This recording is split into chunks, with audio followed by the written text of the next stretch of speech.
మొత్తంగా చూస్తే రైతుల ప్రయోజనాలు ఫనంగా పెట్టి కేవలం కేసీఆర్ గారిని వ్యక్తిగతంగా ఆయనని ఇబ్బంది పెట్టాలి, కేసీఆర్ గారిని హింసించాలనేటువంటి ధోరణే తప్ప రైతులకు న్యాయం చేయాలనో ప్రజలకు మేలు చేయాలనేటువంటి చిత్తశుద్ధి ఈ ప్రభుత్వానికి లేకపోయింది.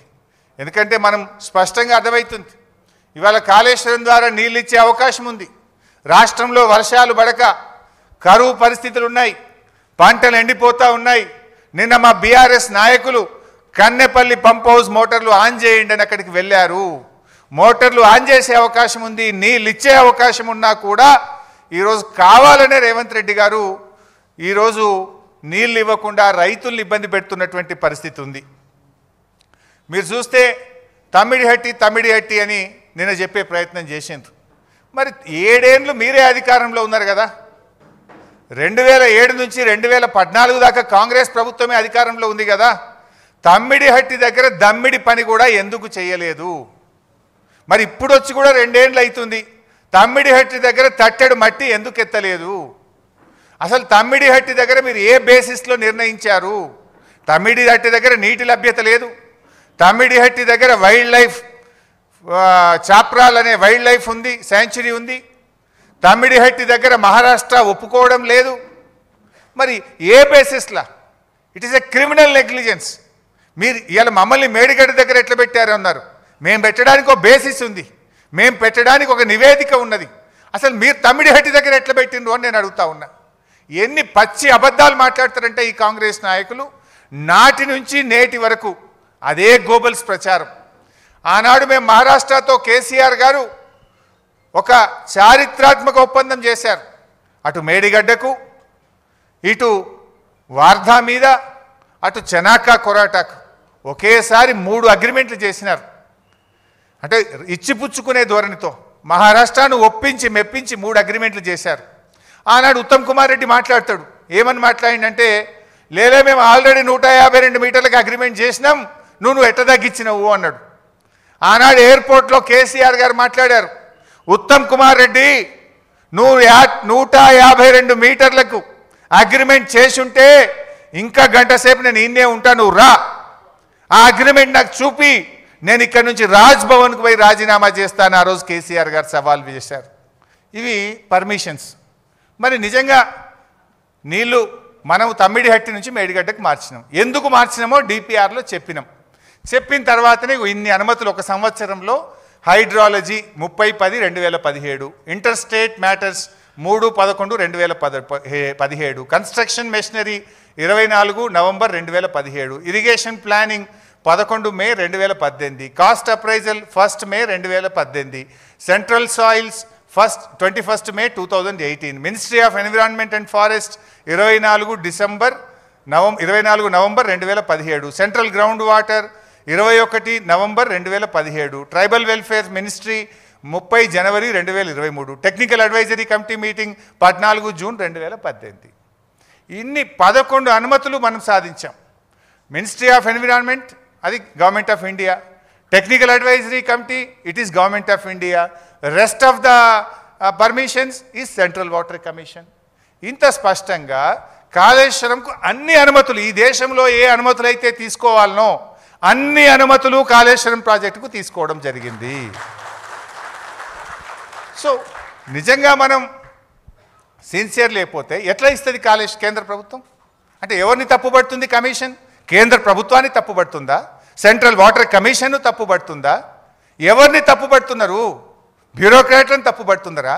అంటే రాజకీయమైనటువంటి దాంతో మీరు తప్పుపట్టుకుంటూ పోతే ఎవరి పరువు పోతుంది రేపు? ఇంతకంటే ఫ్యాక్ట్స్ ఏం కావాలి? మేము సెంట్రల్ వాటర్ కమిషన్ రాసిన లేఖలు చూపించాను, ఉమాభారతి రాసిన లేఖ చూపించాను, మేము కేంద్ర ప్రభుత్వానికి ఇచ్చిన కాళేశ్వరం డిపిఆర్ చూసాము, కేంద్ర ప్రభుత్వం ఇచ్చిన అనుమతులు అంత స్పష్టంగా ఉన్నాయి. Where is the fault? ఎక్కడ డిస్హానెస్ట్ ఉంది? ఎక్కడ ఇన్సిన్సియర్ ఉన్నాము? Is it not open? ఇంత స్పష్టంగా కూడా మనం చెప్పాం. ఇంకొక మాట నేనేమన్నారంటే sole decision of chief minister అనేది చూపించారు. అంటే ఇది నేనేమి ఎంత వేగ్గా వీళ్ళు తయారు చేసింది అనడానికి నేను చెప్పే ప్రయత్నం. ఇదంతా కూడా అసెంబ్లీలో కడిగేస్తాం, దుమ్ము దులిపేస్తాం. వాళ్ళు దమ్ముంటే మైక్ కట్ చేయకుండా టైం ఇవ్వాలి. మైక్ కట్ చేయొద్దు. మైక్ కట్ చేసి మీరు పారిపోతారు. ఎప్పుడు కూడా ఈ ప్రభుత్వానికి, రేవంత్ ప్రభుత్వానికి మైక్ కట్ చేయడం, పారిపోవడం అలవాటు. అన్ని నిజాలు బయట పెడతాం. ఇంకా మరిన్ని ఆధారాలు ఉన్నాయి మా దగ్గర, మొత్తం బయట పెడతాం. అయితే నేనేమంటారు, it's a decision of chief minister. నేను ఇందాకనే చెప్పిన, ఒక ప్రాజెక్టును పూర్తి చేయడం కోసం ముఖ్యమంత్రి రివ్యూ చేయడం అనేది ఆయన బాధ్యత. ఆ ముఖ్యమంత్రి రివ్యూ చేయకపోతే తప్పు, కానీ రివ్యూ చేస్తే తప్ప. It is totally illogic. ఇదేదో రాజకీయ ప్రమేయం. It's not political. Is the political executive. డెఫినెట్గా ఆయన రివ్యూ చేయాలి. నిజంగా రాష్ట్రం మీద ప్రేమ ఉన్న వ్యక్తి, ఉద్యమం చేసి తెలంగాణ సాధించిన వ్యక్తి, ప్రాణాలు త్యజించడానికి సిద్ధపడి తెలంగాణ రాష్ట్రాన్ని సాధించిన వ్యక్తి, తెలంగాణ ప్రజలకు నీళ్ళు ఇవ్వాలని తపన పడ్డ వ్యక్తి కనుక రాత్రింబవళ్ళు కష్టపడ్డాడు, తన్లాడిండు, తొందరగా పూర్తి చేయడానికి రివ్యూ చేసిండు. కానీ దాన్ని సోల్ డెసిషన్ అన్నట్టుగా చేశారు. వాస్తవమైంది ఇందాకనే మీరు చూసిండ్రు. ఇందాకనే స్పష్టంగా పేజ్ నెంబర్ 14లో మీకు చూపించాను. ఎక్స్పర్ట్స్ కమిటీయే చెప్పింది, వ్యాప్కోస్ has chosen after conducting the lidar survey Medigadda Annaram Sundilla location. Number 1. Number 2, high power committee అంటే అందులో రిటైర్డ్ మన ఈఎన్సీలు, చీఫ్ ఇంజనీర్లతో కూడిన హై పవర్ కమిటీ రెఫర్ చేసింది. క్యాబినెట్ డెసిషన్ తీసుకుంది. సిడబ్ల్యూసి కూడా దాన్ని ఆమోదించింది. సిడబ్ల్యూసికి ఇదంతా పంపిన డిపిఆర్ కూడా చూపించిన మీకు. CWC has approved, cabinet has approved, and వ్యాప్కోస్ has suggested, high power committee has recommended. ఇంత స్పష్టంగా ఉంటే ఇది సోలో డెసిషన్ అనేటువంటి ఒక తప్పుడు ఆరోపణ మన మీద ఈరోజు ఒక కుట్రపూరితంగా చేసినటువంటి పరిస్థితి. అసలు తప్పుడు పని ఎవరైనా చేస్తే ఆనాడు తమిడి హెట్టి దగ్గర మీరు చేసిండ్రు. ఆనాడు ఏ అనుమతులు లేకుండా, నీటి లభ్యత ఉన్నదా లేదా అని చూడకుండా, మహారాష్ట్రతో ఒప్పందం లేకుండా, వైల్డ్ లైఫ్ ఉన్నదా అని చూడకుండా ఆనాడు మీరు తప్పు చేసిండ్రు.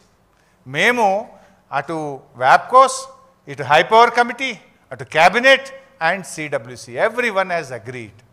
ఇప్పుడు కేసీఆర్ గారు సోలో నిర్ణయం అంటారు. ఆయన ఎంత గొప్పగా అంటే అన్ని క్యాబినెట్ నిర్ణయాలు, సిడబ్ల్యూసి, వ్యాప్కోసు, నేను మీకు అవన్నీ చూపించాను.